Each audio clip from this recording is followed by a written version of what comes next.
Professor, you know very well that a local municipality, Mwate, in the Free State, its head office is in Parys, has been placed under Article 139. We thought let's come and talk to you so that you can educate us a little bit.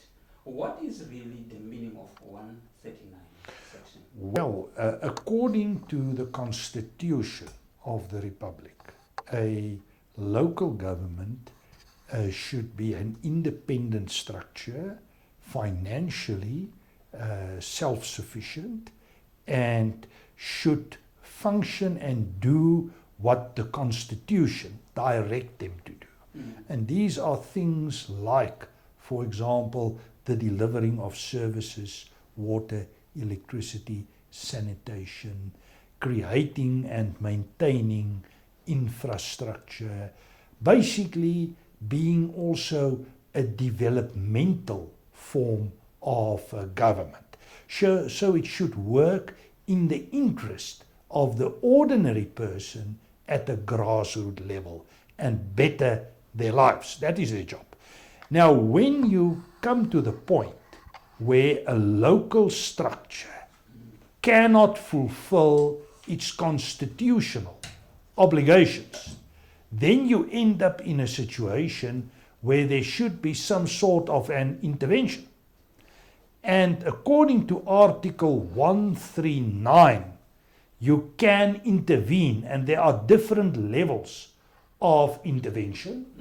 Levels like you can put it under oversight, and there should be some report to provincial structures and organizations that can control them, or you can take over their finances in some way. But it can also go the way of abolishing the council and appointing an administrator which take full control of that municipality. And sometimes that procedure also doesn't work. And then you must go to Article 139, I think it is 7, where you need to intervene at a national level government. So there's different levels of intervention. But one of my students did a study on Article 139 interventions here in the Northwest Province.